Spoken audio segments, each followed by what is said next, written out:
বিসমিল্লাহির রহমানির রহিম। সম্মানিত দেশবাসী, আপনারা দেখছেন এই দেশ এবং এই জাতি কি পর্যায়ে আছে, কিভাবে শোষিত হচ্ছে।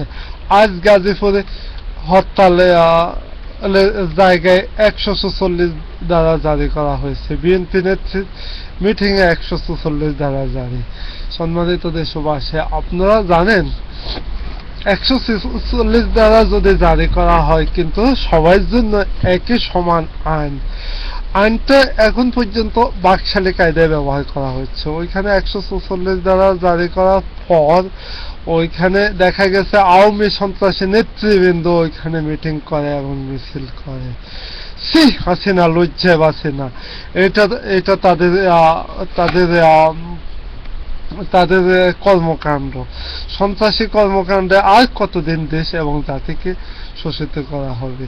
সম্মানিত দেশবাসী, আপনারা সবাই জানেন এবং আমার বিএনপি নেতৃবৃন্দ জানে, আজকে দেশে 93% জনগণ হা করে তাকিয়ে আছে কোন সময় অসহযোগ আন্দোলনের ডাক দেবে এবং ডাক দেওয়ার ফলে সবাই একসাথে আওয়ামী সন্ত্রাসীদেরকে দেশ থেকে জুতা পিটা করবে। কিন্তু ওই সুযোগ আমাদের নেতৃবৃন্দ এখন পর্যন্ত দিচ্ছে না। একদিনের আন্দোলন, একদিনের হরতালের ডাক দেয়।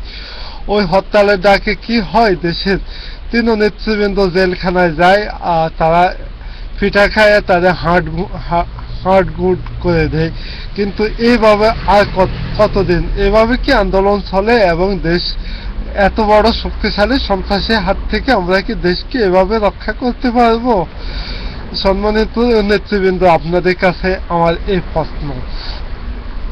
তাদের পিছনে আন্দোলন করার জন্য কোনো ইস্যু প্রয়োজন হবে না, লক্ষ কোটি ইস্যু তারা তৈরি করেছে। তারা প্রতিদিনে মানুষ হত্যা করে দেশের মাটি লাল করছে এবং প্রতিদিনে তারা গুম করতেছে মানুষকে। আর কত কি করতেছে। এরপর আপনারা বসে বসে ঘরে বসে দেশ এবং জাতিকে মুক্ত করবেন, উপযুক্ত কোনো ডিক্লেয়ার না দিয়ে এইভাবে নিজেরাও দূষিত হচ্ছেন, লাঞ্ছিত হচ্ছেন এবং জাতিকে লাঞ্ছিত করতেছেন। সম্মানিত নেতৃবৃন্দ, আপনারা একটা কঠোর দাগ দিয়ে দেখেন অসহযোগ আন্দোলন, যেভাবে আমরা 90 সালে ডাক দিয়ে স্বৈরাচারী এরশাদকে দেশ মাটি থেকে নিচ্ছিন্ন করেছে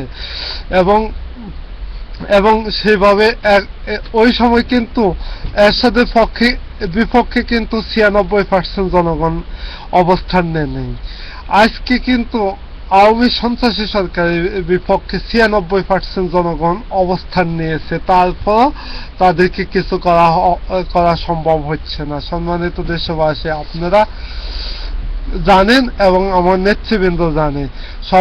সবাই মিলে এক হয়ে আমার নেতৃবৃন্দের প্রতি আমি অনুরোধ করতেছি, আপনারা দেশ এবং জাতির দিকে তাকিয়ে অসহযোগ আন্দোলনের ডাক দেন। দেখেন জাতি এবং দেশ কি করে।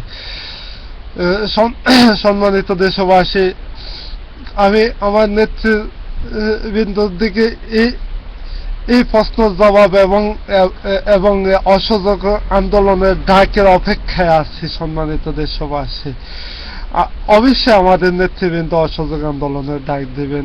এই বলে আজকের মতো বিদায় নিচ্ছি।